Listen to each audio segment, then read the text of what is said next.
కర్ణాటకలో 28 లోక్సభ స్థానాలుండగా రేపు 14 నియోజకవర్గాల్లో పోలింగ్ జరగనుంది. అయితే పోలింగ్ కు ముందు జేడీఎస్ నేతలు టార్గెట్ గా జరిగిన ఐటీ దాడులు కలకలం సృష్టిస్తున్నాయి. మరింత సమాచారం బెంగళూరు నుంచి మా ప్రతినిధి కవితని అడిగి తెలుసుకుందాం. సో కవిత, ఏంటి కర్ణాటకలో పోలింగ్ కి సంబంధించి అప్డేట్స్ చెప్పండి.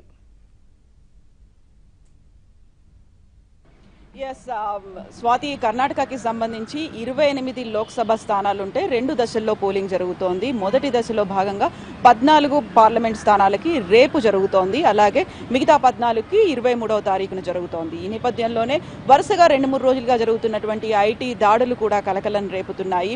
అలాగే హోరాహోరీ పోటీగా ఉంటుంది. ఎవరైతే మనకి జేడీఎస్ తరఫున ఉన్నటువంటి లీడర్స్ ఉన్నారో వాళ్ళ మీద ఐటీ దాడులు అనేవి జరగడం ఒక రాజకీయంగా చర్చనీయాంశం కూడా అయింది.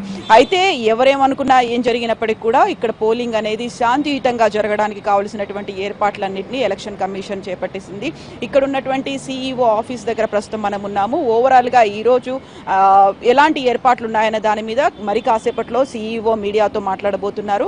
అండ్ రేపు జరగబోతున్నటువంటి 14 లోక్సభ స్థానాలకు సంబంధించి పర్టికులర్ గా చేయాల్సినటువంటి ఏర్పాట్లన్నింటినీ అన్ని సన్నాహకాలని సిఈఓ పూర్తి చేసింది.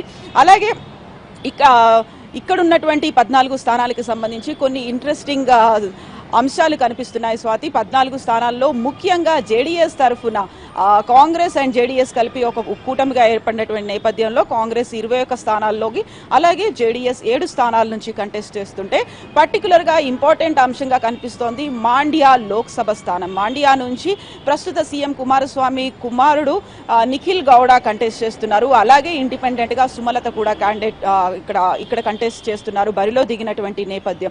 ఇక్కడ మాండ్యాకి సంబంధించి బీజేపీ ముందు నుంచి చెప్తోంది మొత్తం పరిపాలన అనేది మాండ్యా కేంద్రంగానే జరుగుతుంది. మాండ్యాలో తన కుమారుణ్ణి గెలిపించుకోవడానికి కుమారస్వామి, నిఖిల్ గౌడని గెలిపించుకోవడానికి కుమారస్వామి అక్కడే మొత్తం ఫోకస్ పెట్టారు, అక్కడి నుంచి పరిపాలన కొనసాగిస్తున్నారని.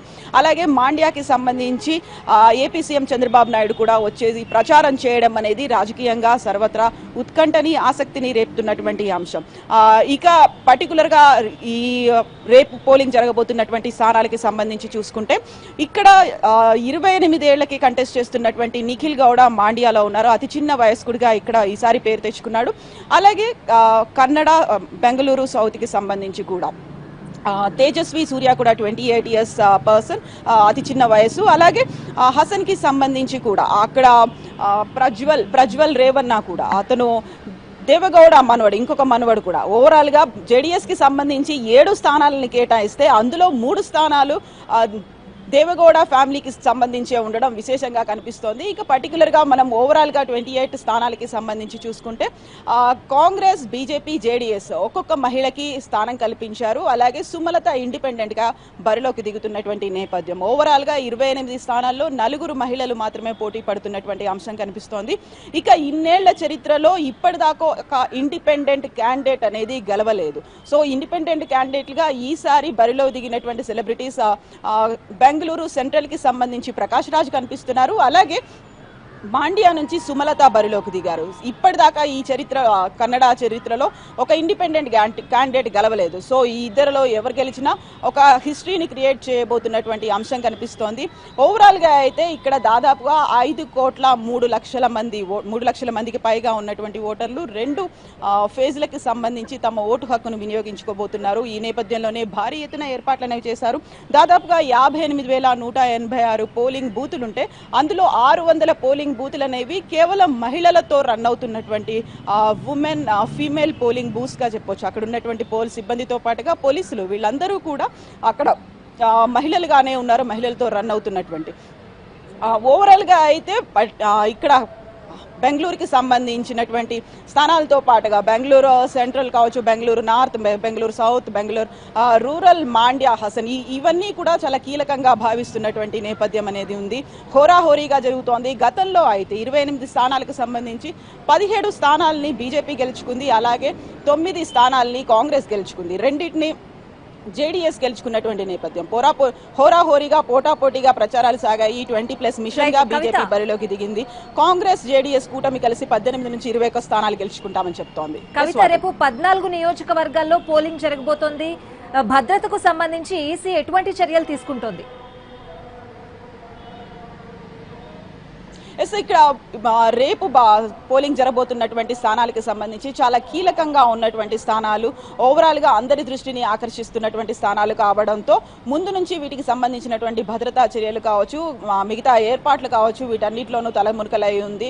పర్టికులర్ గా తుమ్కూరు నుంచి దేవగౌడ కూడా కంటెస్ట్ చేస్తున్నటువంటి నేపథ్యం. ఓవరాల్ గా ఇక్కడికి రాహుల్ గాంధీతో పాటుగా నరేంద్ర మోదీ వచ్చి ప్రచారం చేశారు. అలాగే ఏపీ సీఎం చంద్రబాబు నాయుడు కూడా వచ్చి ప్రచారం చేసినటువంటి నేపథ్యం. ఎట్ ద సేమ్ టైం ఇప్పుడు ప్రస్తుతం ఉన్నటువంటి బెంగళూరు రీజియన్ కి సంబంధించి చూసుకుంటే తెలుగు ఓటర్లు చాలా ఎక్కువగా ఉండేటువంటి ప్రాంతం కాబట్టి తెలుగు ఓటర్లు చాలా ప్రభావాన్ని ఎక్కువగానే చూపిస్తారని భావిస్తున్నారు. 2018 విధానసభకి జరిగినటువంటి ఎన్నికల్లో కూడా తెలుగు ఓటర్లు చాలా కీలకమైనటువంటి పాత్ర పోషించినటువంటి నేపథ్యం. సో తెలుగు ఓటర్లను ప్రసన్నం చేసుకునేందుకు పార్టీలన్నీ తీవ్రంగా కృషి చేశాయని చెప్పుకోవచ్చు. తెలుగు ఓటర్ల ప్రభావం వల్లే గత ఎన్నికల్లో 2018 అసెంబ్లీ ఎన్నికలకు సంబంధించి బీజేపీ తాను అనుకున్నటువంటి మెజారిటీని రీచ్ చేయలేకపోయామని స్వయంగా బీజేపీ నేతలే చెప్తున్నటువంటి అంశం కనిపించింది. ఈ నేపథ్యంలో తెలుగు ఓటర్లు చాలా కీలకంగా ఉంటారు. At the same time 23rd జరగబోతున్నటువంటి ఎన్నికలకు సంబంధించి హైదరాబాద్, కర్ణాటక రీజియన్ లో అక్కడ కూడా తెలుగు ఓటర్లు ఎక్కువ ఉన్నారు. తెలుగు ఓటర్లు కీలకంగా భావిస్తున్నటువంటి ఈ తరుణంలో మెజారిటీ పోలింగ్ పర్సంటేజ్ ను పెంచడం అనేది కూడా ఒక కీలకమైన అంశంగా భావిస్తున్నారు.